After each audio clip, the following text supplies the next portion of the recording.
Hello and welcome to this next revision session on the Four Noble Truths as taught by the Buddha on his first sermon in the Deer Park at Sarnath.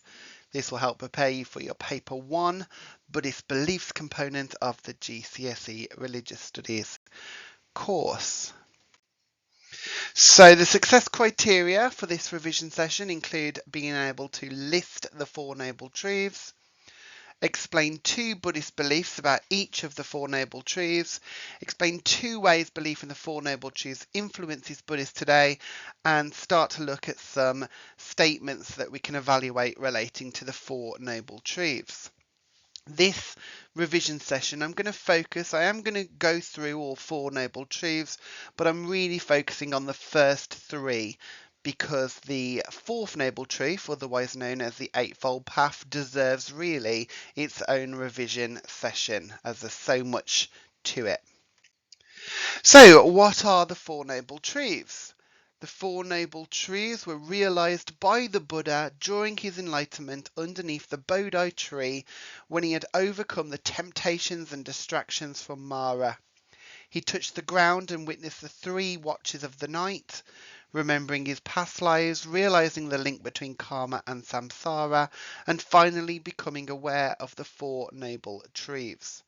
You will need to know this list in order, as it's very possible the exam paper could ask you to name the first or third Noble Truth, for example. The first Noble Truth is simply the truth of suffering, or dukkha, unsatisfactoriness. The second is the cause of dukkha. The third is the end of dukkha. And the fourth is how to end, the method to end suffering in the world, also known as Magga, or the Noble Eightfold Path. This is the method of ending suffering in the world. And as I've said already, although I will touch on all 4 Noble Truths in this session, there will be a separate video on the 4th Noble Truth, as there's lots of elements included within it. The quote here sums up the 4 Noble Truths, and is a super quote to memorize for Buddhism, as it can link to a wide number of topics. The first Noble Truths, the first 2 of the Noble Truths are summed up in the first part of this quote. What I teach is suffering, linking to both the truth of suffering and its cause, and the second part, and the cessation of suffering, dukkha, cessation meaning when something stops, relates to the 3rd and 4th Noble Truths, the end of dukkha, and how to end suffering by following the Eightfold Path. The 4th Noble Truths, the 4 Noble Truths are often described in the medical metaphor, that the Buddha is like a doctor and the Buddhist is like his patient. The first is acknowledging that you're suffering. The second finds the root cause of that suffering after the doctor examines you. The third is the reassurance that the doctor can actually help you. And the fourth being the medicine and treatment prescribed. The medical metaphor is contained in the Pali Canon, so can act as a source of Buddhist belief and teaching. So the list: the truth of suffering, the cause of suffering, the end of suffering, and the Eightfold Path. You need to know that in the Pali Canon, the Buddha is described like a doctor, and Buddhists are like the patient of the Buddha. The truth of suffering is acknowledging your suffering. The cause of suffering is finding out what created the suffering to begin with. The end of suffering is that hope that you can overcome the suffering, and the way to end suffering is like the medicine. So the first Noble Truth is simply the existence that there is suffering and dukkha. It's a reminder that dukkha encompasses more than just pain and suffering, but anything that is considered unsatisfactory or anything that opposes peace and happiness. The Buddha taught suffering is inevitable. It's part of life. It's unavoidable. There are different types of dukkha. So general pain and suffering would be called dukkha dukkha, putting the 2 words dukkha together. Dukkha dukkha could be stubbing your toe, getting stung by a wasp, having a bit of a headache. Then you've got the idea of dukkha being caused by anicca. Anicca meaning impermanence, or this constant cycle of change, clinging on to things and then things move on and we're frustrated. It could be your Xbox has just broken down and that's really annoyed you, or it could be the loss of a loved one, for example, or the loss of a pet, causing bereavement. And the final example of dukkha is dukkha that is found within the whole of existence, linked to Paticca and linked to the Dharma, that the idea that suffering encompasses the whole of existence around us. So the four sites really link to dukkha here, something that's quite straightforward and easy to learn. The Buddha, as he left his life of luxury, saw an old man, a sick man, and a dead man. And the Buddha did teach that aging is suffering, sickness is suffering, death is suffering, again in the Pali Canon. The influences of this is it sets you to acknowledge that there is suffering in the world. You can't go on to move on to trying to sort out suffering in the world if you don't acknowledge that the suffering exists. The second noble truth is the cause of dukkha. This could be seen as craving or tanhas, key word that you must learn there. The Buddha said attachment is the root of all suffering. When we cling on to things, crave things, attach ourselves to things, because of anicca, because of impermanence, they will change, they will all go. So it's a fantastic quote there on the second noble truth to understand why suffering happens. It can also link to Mara and the three poisons. So we've looked at this already. Hate, greed, and ignorance are all causes of our unsatisfactoriness on this planet Earth, and we can all give very good examples of that in our own lives. Another cause of dukkha could simply be unskillful actions. We are born in this life now full of suffering but also full of enjoyment. The nice things about the world we live in today, the nice things about our life that we experience are because of karmic law, karmic consequences from past lives.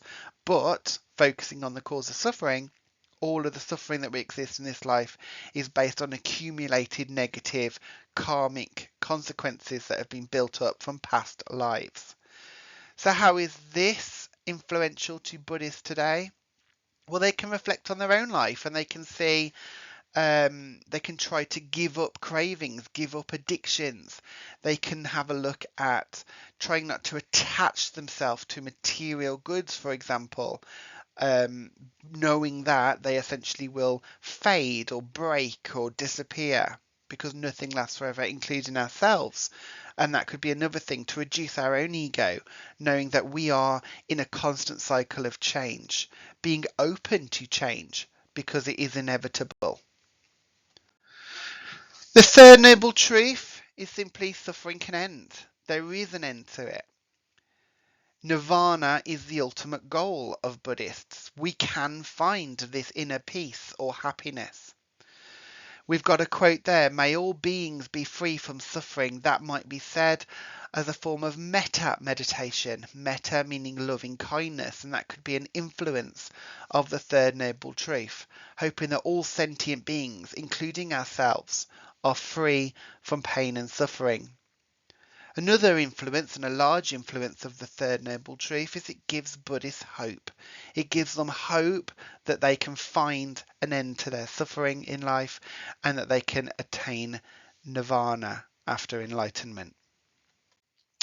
And the fourth noble truth, as I said, the medicine, this is known as Magga, or the Eightfold Path. There are 8 different strands to this. They're not followed in a particular order as such. We've got right intention, right view or right understanding. We've got right speech, right actions and right livelihood. We've got right effort, right mindfulness and right concentration. These 8 spokes are divided into 3 different sections. We've got wisdom, right intention and right view, or on here, right understanding and right thoughts. We've got ethics, moral living, guidance to live our lives well and kind. That includes right speech, right actions, and right livelihood. And then the other three all linked to meditation, the effort, the mindfulness, and concentration. This is the path that ends suffering, and the influences are massive. There are so many influences for this one.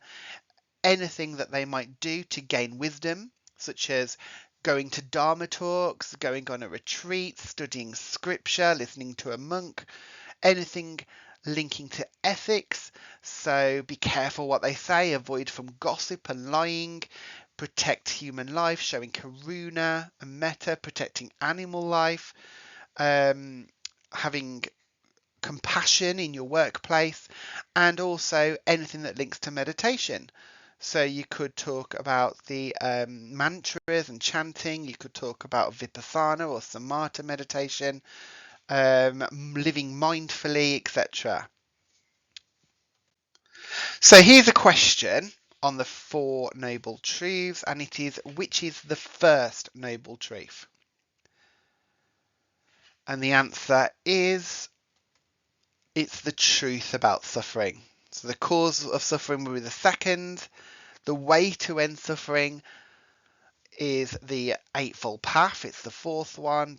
D would be the end of suffering, is the third one. But the first one here is the truth for suffering. Try and learn them in order. Another one, which is not a cause of dukkha in Buddhism. Okay, the only one that would fit this answer is B, nirvana. Nirvana is complete extinguishing of all the things such as dukkha. So there is no pain or suffering or unsatisfactoriness in the state of nirvana. When the Buddha saw the old man, he saw suffering, he saw aging, anicca, as a cause of dukkha there. Mara, with the three poisons in our head, gives us anxiety and stress, depression, makes us feel hate, makes us feel greedy, makes us be ignorant, all causes of dukkha there. An attachment, as the Buddha said, attachment is the root of all suffering. Give the third noble truth in Buddhism. And the answer here is simply the end of dukkha, or suffering. And we've got this one, give one part of the threefold way. So there's three answers you could give here: wisdom, ethics, or meditation. Naming one of the spokes of the Eightfold Path wouldn't be good enough. You'd have to give one of the collections of either wisdom, ethics, or meditation. Here's a 4-mark question. Explain 2 ways belief in the Noble Truths influences Buddhists today. Please pause and have a go. And here is some responses. You would only need 2 of these. I've gone for 1 of each of them to show you how you could answer it. So at first you just need a straightforward belief. So the first Noble Truth teaches that suffering is inevitable. This makes Buddhists, and then give an influence, accept suffering as part of life. It helps them come to terms with the loss of a loved one, for example. The second Noble Truth teaches that craving is a cause of dukkha. This makes Buddhists resist temptations, e.g. eating too much, and it helps resist Mara's greed. The third Noble Truth teaches that there's an end to suffering. This gives Buddhists hope in achieving nirvana and inspires them to live mindfully. And the fourth Noble Truth teaches Buddhists the path to end suffering. This helps Buddhists gain wisdom. For example, reading the Pali Canon, live ethically, like not telling lies, and meditate. For example, performing metta, loving kindness meditation. Again, that is twice as much as you need to be able to write in a test. You would have to talk just solely about 2 ways the Noble Truths influences Buddhists today. And here is a 6-mark question. Explain 2 Buddhist beliefs on the 4 Noble Truths. And don't forget, it also asks to refer to sacred writing or another source of Buddhist belief and teaching. Pause and have a go. Okay, on the board in front of you, on the screen in front of you, there is an example of something that would definitely get a 6 out of 6. The first noble truth is the truth of suffering. So it's given one of the Four Noble Truths and then explained it in the blue writing there. This teaches Buddhists that the suffering is inevitable and there are different types of suffering like pain or suffering caused by anicca. The Pali Canon, that's the source of scripture there, states what I teach is suffering and the cessation of suffering. Now we need to apply that back to the Four Noble Truths. This shows that the Buddha's main concern was of his suffering and the suffering of others. The second noble truth is the cause of suffering, tanha, craving, and attachment being a significant cause of dukkha. The Buddha taught attachment is the root of all suffering, which is why Buddhists try to live mindfully and not have too many belongings. Again, there is more than is needed in this. You only have to refer to scripture once and apply it once throughout the whole answer.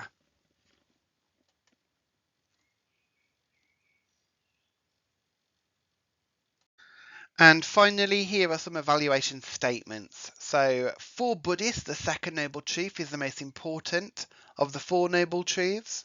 All suffering is caused by craving, or the Four Noble Truths sum up the whole of Buddhism. Here you'd have to write arguments, construct arguments, well argued, for and against each of those statements, bringing in Buddhist teachings and also coming up with a justified conclusion at the end of what you feel your overall view is on this. I'm going to leave the last one, the Four Noble Truths, the whole of Buddhism, because that question, a lot of your answer will be really focused on the Eightfold Path, the fourth Noble Truth. However, I am going to have a look at some of the arguments that you can give for and against the first two. Don't forget, a lot of the arguments will be constructed using the fourth Noble Truth, the Eightfold Path, which is in a future video. So for Buddhists, the second Noble Truth is the most important of the Four Noble Truths. Well, on this particular one, you could need to talk about attachment. That teaching, attachment is the root of all suffering. Tanha, craving. It helps guide their spiritual practice. It's essential to know what the cause of suffering is to be able to move on from it. And I think here it would be great to use the idea of the medical metaphor. Having an awareness as well of Mara and the three poisons could be a good example of the second noble truth being so important, as we need to be aware of where all the suffering comes from. Arguments against, you can bring in the idea of dependent arising, which we're looking at in next video, which is the idea that everything is all interconnected. So all of the Four Noble Truths are all essentially connected to each other. So one can't be more important than the others. You could talk about the first Noble Truth is about accepting dukkha exists. What is dukkha? Knowing the dukkha that happens to you. That's the first step really in understanding the Four Noble Truths. If you're not aware of the dukkha in the first place, then you can't be aware of the cause of it. The third Noble Truth brings that idea of hope, that suffering can be overcome. And the fourth Noble Truth is the method, it's the practical steps that you do. A Mahayana Buddhist, for example, might say that it's about living Buddhism, it's practical Buddhism. You're bringing this into your life by doing right speech and right action and right meditation, etc. It's like a real world approach. It's those practical steps. The second one, all suffering is caused by craving. Well, you could agree, it's very much taught that way in the Dharma by the Buddha. It fits in with psychology and what we know. If you have a look at anxiety and things like addiction and things like that, right? We crave belonging. We crave kind of acceptance from other people. We attach ourselves to material objects, to other people, to pets, things like that. And when things disappear, when things change, we're hurt by it. We experience suffering. You could argue that it's universal, that it does really fit all types of suffering. Wealth, we crave wealth, we crave status, we crave love, we crave recognition. That sense of feeling unfulfilled when we don't always get what we want. And even when we do get what we want more of it. It fuels and explains the idea of karmic law, that it explains where we are in this world and how close we are to achieving enlightenment. It helps with meditation, letting go, living mindfully, being in the present. Arguments against, you could say all suffering is not caused by craving. It's a bit of an overgeneralization to say that. You know, what happens if I get stung by a wasp? You know, that's not me craving something. You know, even if I am so at peace with myself and I'm so calm and I'm living mindfully, it's still going to hurt. So that idea of maybe not everything is caused by craving. Natural disasters would be a really good example there. It seems to ignore the fault of other people that cause suffering. Humans are a massive factor in causing suffering. Look at world poverty, look at war, the innocent victims. Are we really going to turn around to them and say, oh yes, it's your own attachment, it's your own craving that causes the suffering? It seems to take away the responsibility of others who are causing the suffering onto everyone else. It can seem a little bit, disrespectful to be telling someone that has lost a loved one or going through some serious mental health issues, for example, they're suffering, that it's all based on their own idea of craving. You could say, well, Mara, yeah, craving and greed, but there was the other two poisons. There's hatred and there's ignorance. And maybe we're focusing too much on greed and craving as a cause of suffering in the world. Well, what about all the hatred? What about all the ignorance that goes on? Maybe they could be massive causes as well there. And it could be linked to other forms of karmic consequences as well. So that's kind of how I would go about answering those 12 mark questions. Thank you for listening. Have a good day. Bye bye.